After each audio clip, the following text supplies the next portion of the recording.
Эрхэм хүндэт үзэгчид та бүхний энэ орон амар амгалан айлтгая саяын телевиз оргил цаг мэдээллийн хөтөлбөрөөр та бүхэндээ хүрэхэд бэлэн боллоо.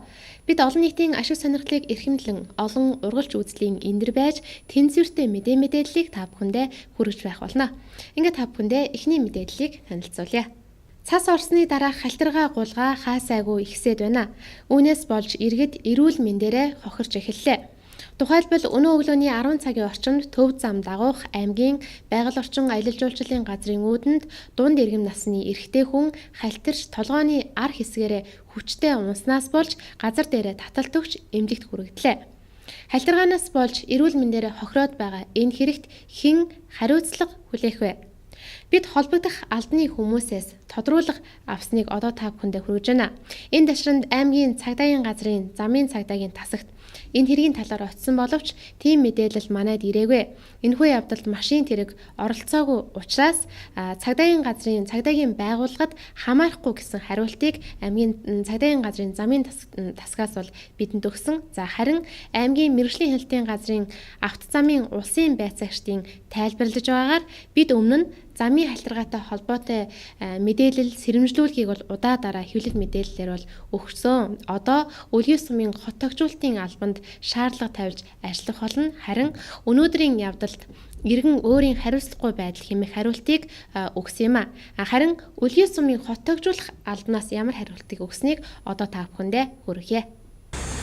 Хүйтний ярьж чангарч халирааулаа ирсэн энэ үед яг одоо миний ард болохоор нэг хүн замаас гарч өнгөрч явах зурдаа хөлн халтраад толгоогоороо унсны улмаас газар дээрээс нь таталт өгсөн байдалтай байна. Тиймээс ард иргэдэд халирааулгаа ихтэй энэ үед болгоомжтой явж зал замын хөдөлгөөнд болгоомжтой хавцахыг замын тэр байгууллагын ойролцоо газрыг байгууллагаас цэвэрлэх ёстой.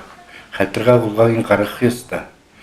Манай байгууллага бол одоо тэр давс гэсэн цацх тэр төсөвт ч мөнгө байхгүй. Тэгэл Өлгийн сумд асуудал тавиад энэ нэг 3 тонн давсны энэ гаргуулсан байсан. Энийгээс асаад баг дуусж байгаа.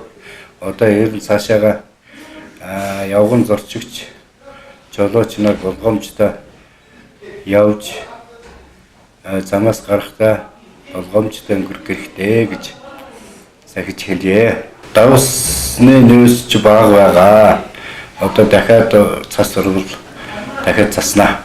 Засгийн газраас өнөөдөр асахтын мөнгөний ордыг Эрдэнэс Монгол шилжүүлж цагаан сараас өмнө эргэлтэд оруулах үүргийг өглөө.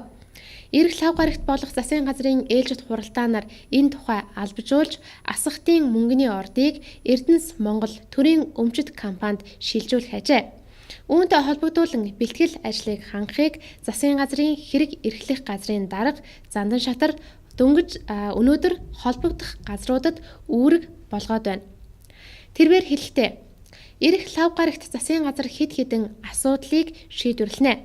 Хамгийн ихэнд асахтын мөнгөний ордыг Эрдэнэс Монголд шилжүүлнэ.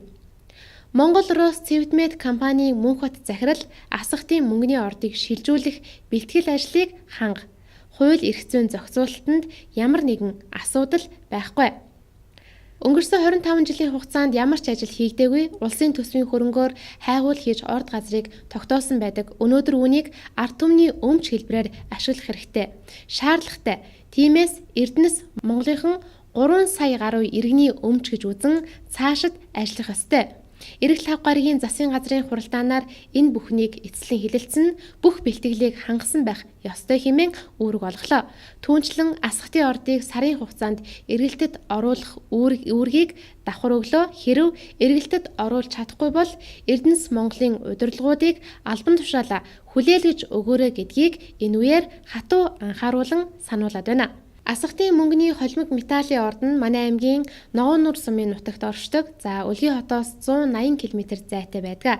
Мон Рос Цэвэдмет компани асахтын ордын 4 ашиглалтын тусгай зөвшөөрлийг бол эзэмшдэг. Өнөөдрийн байдлаар асахтын мөнгөний ордод хэд хэдэн төрлийн металл бий гэж судлаачид бол үздэг. Мөнгө, зис, сурма, висмут гэсэн металлын нөөцтэй.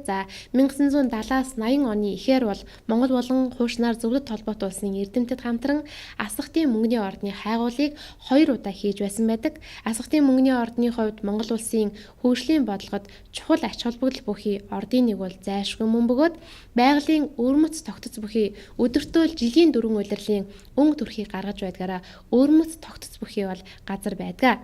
За асгатын мөнгөний ордыг эдийн засгийн эргэлтэнд оруулах нь баруун бүсийн хувьд бол удаан хугацаанд хүлээж байгаа чухал асуудлуудын нэг бол яхаргагүй мөн энэ ордын тусгай зөвшөөрөл Монгороос Цэвтмэт Монгол Оросын хамтарсан үйлдвэрт бол байдаг. Тус хамтарсан үйлдвэр энэхүү ордыг эдийн засгийн эргэлтэнд оруулах тал дээр ажил одоогийн байдлаар бол удаашралтай хийгдээгүй явсаар байгаа юм а. Тиймээс богино хугацаанд эдийн засгийн эргэлтэнд оруулах менежментийн арга замыг эрэлхийлэх нь мэдээж зайлшгүй шаардлага болж тулгараад байгаа. За гэвч асгатын ордыг ашиглалтанд оруулахад гол саад бэрхшээл болж байгаа зүйл нь технологийн асуудал юм. За тодорхойлбол мөнгө бол бусад металлуудтай холимог байдлаар оршиж байгаа. Тиймээс мөнгийг бусад хортой металлуудаас хэрхэн салгаж цэвэрлэх технологийн асуудал нь өдийг хүртэл шийдэж чадахгүй байгаа нь одоо гол бэрхшээд болоод байгаа юм а. Иргэд хайнга байдлаасаа болж улсын бүртгэлд бүртгүүлэх хугацаагаа хэтрүүлсний улмаас торгуулах явдал ихсээд байна.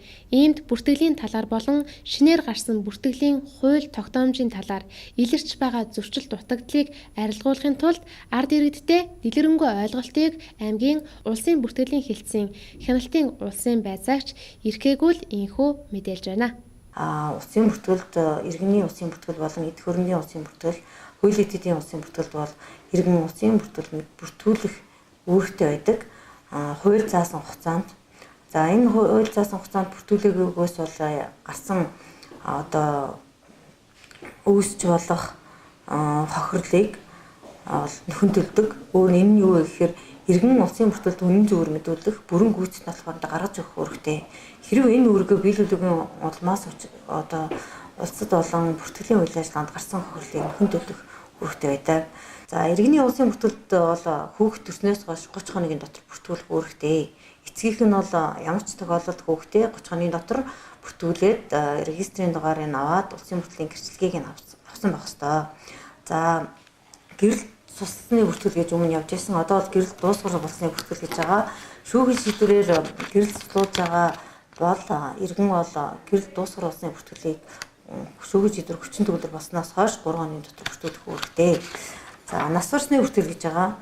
Нас барсны бүртгэлийг бол мөн адил хуулийн өмнө бол 10 хоногийн дотор бүртгүүлэх үүрэгтэй байсан бол одоо нас барснаас хойш 7 хоногийн дотор бүртгүүлэхээр болцсон байгаа. Тийм учраас 7 хоногийн дотор бүртгүүлэхгүй бол бас л нэг зөрчлийн тухай хуулийн дагуу хариуцлага ногдуулахар юм байна шүү гэдгийг та бүхэн анхаарах хэрэгтэй байна. За тэгээд шилжих хөдөлгөөний бүртгэл байгаа. Шилжих хөдөлгөөний бүртгэлийг одоо өмнө бол 2 газар бүртгэдэг байсан. Шилжин явсны, шилжин эрдэнэ гэдэг. Одоо бол шилжин явсны гэж бүртгэл байхгүй. Зөвхөн утсан газар бүртгэл хийлгэн. Бүртгэл хийлгэхдээ бас 3 хоногийн дотор бүртгүүлэхээр хуульчлагдсан байгаа учраас та бүхэн өндөр анхаарах шаардлагатай байна. За тэгээд нэгэнт иргэний үүргээ биелүүлээгүй учраас бид нар бол зөрчлийн тухай хуулийг үлдэж байгаа.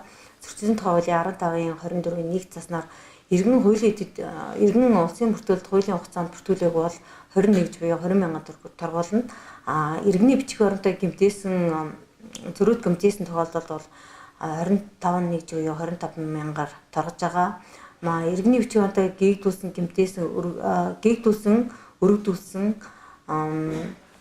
бол мөн хууль заасан хугацаанд бүртгүүлээгүй тохиолдолд төслийн хуулийн 15-24-ийн 4 заасан сүлэн буюу 31 буюу 30,000 төгрөг торгуулаад ингэ явж байгаа. Аймгийн хэмжээнд төрийн болон төрийн бус 45 цэцэрлэг үйл ажиллагаагаа явуулдаг. Эдгээр цэцэрлэгүүдэд нийтдээ 7240 хүүхэд 1000 гаруй ажилтан ажиллаж байгаа ажээ.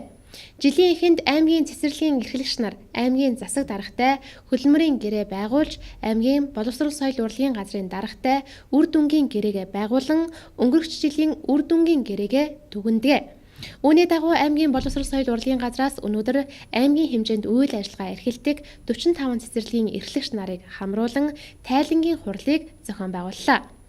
Үр дүнгийн гэрээг дүгнэн аргачлалын дагуу цэцэрлэгийн эрхлэгч нар тайлангаа дэс дараагаар тавьдаг. За тухайлах юм бол тайланд тус цэцэрлэгийн эрхлэгч нар за хамгийн нэгдүгээрт сургуулийн өмнөх насны хамрагдалтын талаар, за хоёрдугаарт тухайн цэцэрлэгийн багш ажилчдын хөгжил дэвшил, за чадваржуулалтыг хэрхэн хангасан талаараа, за гуравдугаарт бүтээлч ажлуудыг хэр хийсэн, дөрөвдүгээрт тухайн жилийн ололт амжилтын талаарх тайлангаа бол нэгтгэж дүгнэж тавьд юм байна. Энэ жилийн хувьд манай аймагт 10 цэцэрлэг шинээр баригдаж байгаа бөгөөд 2 цэцэрлэг нь ашиглалтанд орж, бусад нь баригдах шатандаа явж байгаа юм байна.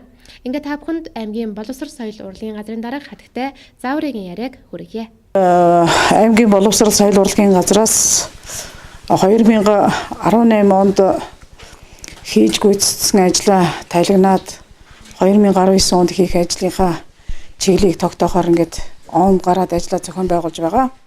Өнгөрсөн 7 хоногт бид нар ерөнхий боловсролын сургуулийн захирлуудын үрдэнгийн гэрээний биелтийг дүгнсэн бол өнөөдрөөс буюу 2019 оны 1-р сарын 7-ны өдрөөс цэцэрлэгийн эрхлэгч нарын 2018 онд хийсэн ажлыг дүгнэх ажлыг ерөнхийдөө зохион байгуулж байна. За бид 2018 онд сургуулийн өмнөх боловсролын чиглэлээр нэлээд ажлуудыг энэ удирдлагуудтайгаа хамтраад хийж гүйцэтсэн байгаа. За тэгвэл эрхлэгч нар маань өнгөрсөн онд гаргасан хийсэн ажлуудаа ерөнхийдөө дүгнүүлээд үрдэнгийн гэрээгээ ингээд хаагаад 2019 онд хийх ажлаа бид нар маргаашаас ерөнхийдөө тодорхойлж гаргана. Алдаа дутуудлууд маань давтагдчих гараагүй гэдэгтээ итгэж байгаа. 2018 онд бол манай салбарын чиглэлд бол ахиц дэвшил бол байгаа. За үүнээс бид нар сургуулийн өмнөх боловсролыг тодотгож хэлбэл нийтдээ жилийн хугацаанд бол бид нар 14 удаа багш нарыг мэргэжилдээжлүүлэх сургалтыг бол амжилттай зохион байгуулсан. За хүүхдийн хамрагдалтыг нэмэгдүүлэхийн тулд цэцэрлэгүүдийг бол аймгийн төв сумдад бол шинээр барих ажлууд бол зохион байгуулагдаж байгаа. За мөн бүлэг нэмэх асуудлыг бол аймаг орон нутгийн удирдлагуудтай хамтраад шийдээд явж байгаа. За нийтдээ 18 онд бол 10 цэцэрлэг шинээр баригдахаар төлөвлөгдөөд эхний 2 цэцэрлэг маань ашиглалтанд орсон. Үлдсэн 8 цэцэрлэг бол баригдах шатандаа явж байгаа. За 2019 оны 8 сарын байдлаар энэ 8 цэцэрлэг маань ерөнхийдөө баригдаад дуусна. Сая Сагсай сумд бол 125 хүүхдийн цэцэрлэг, Ногоон Нур сумын бол 50 хүүхдийн цэцэрлэг бол шинээр бариад ашиглалтанд орсон байгаа. За бид нар бас дотоод тоног төхөөрөмжүүдийг нэмэгдүүлэх тал дээр нэлээд ажлуудыг бол зохион байгуулсан. Үүнийг бол улсын төсөв, орон нутгийн хөрөнгө оруулалт, төрийн бас байгууллагуудтай ингээд хамтраад шийдсэн гэж үзэж байгаа. За багш нар маань мэргэжилд дэвшлүүлж байгаа байдал нь бол сая 14 удаа зохион байгуулсан бол цэцэрлэгүүд дотооддоо багшийн мэргэжлийг дэвшлүүлэх ажлыг бол үе шаттайгаар ингээд зохион байгуулж явж байгаа. Тийм учраас бид нар сургуулийн өмнөх боловсрол дээр бэрхшээл бол гайгүй гэж үзэж байгаа. За ерөнхий боловсролын сургуулийн хувьд бол 6 настай хүүхдийн хамрагдалт бол өмнөх оныхоос бол сайжраагүй. Энэ маань бэрхшээл гэж үзэж байгаа. За үүнд бол зөвхөн сургуулийн захирлууд биш, орон нутгийн оролцоо бас маш чухал байдаг. Эцэгчүүдийн оролцоо бас маш чухал байдаг. Бид нар эцэгчүүдтэй 6 настай хүүхдийг хамруулах талаар удаа дараа орон нутгийн радиогоор телевизээр бас сурчлагаа хийсэн. За энд бол гол тохиолдож байгаа бидний бэрхшээл юу гэхээр 5 настай хүүхдийг бол эцэгчүүд бол сурах эрх гэдгээр ингээд хүүхдийн эрх гэдгээр ингээд хандаж байгаа асуудал байгаа. Энэ бол учир дутагдaltaй. Яагаад гэвэл 5 настай хүүхдийг бол боловсролын салбарын бүртгэлийн систем бол энийг бүртгэж авахгүй. Өнгөрсөн жил бол энэ алдаа дутагдал байсныг бид нар энэ жил хүүхэд бол дахиад 1-р ангид улирсан хэлбэрээр ингээд шийдэгдсэн байгаа. Тэгэхээр энэ жил бол дахиад 2-р сургууль дээр бол аймгийн төв 2-р сургууль дээр энэ алдаа дутагдал байгаа. Одоогийн байдлаар 8 хүүхэд бол асуудал нь шийдэгдээгүй явж байгаа. Бид нар удаа дараа эцэгчүүд нь ойлгуулж хэлээд багш нарт нь ойлгуулад сургуулийн захиралд нь үүрэг даалгавар өгсөөр байхад 2019 оны бол нэг сарын байдлаар энэ хүүхдүүдийн асуудал шийдэгдэг байгаа. Тэгэхээр улирах магадлал өндөр гэж үзэх боломжтой. За ололт амжилт гэвэл Элсэлтийн ерөнхий шалгалтаар маш олон жил 21 дугаар байранд байсан асуудлыг бид нар шийдэж чадсан. Өөрөөр хэлбэл 2018 онд 18 дугаар байранд орсон ололт байгаа. Бусад асуудлууд бол ер нь дэстрагаар шийдэгдээд явж байгаа.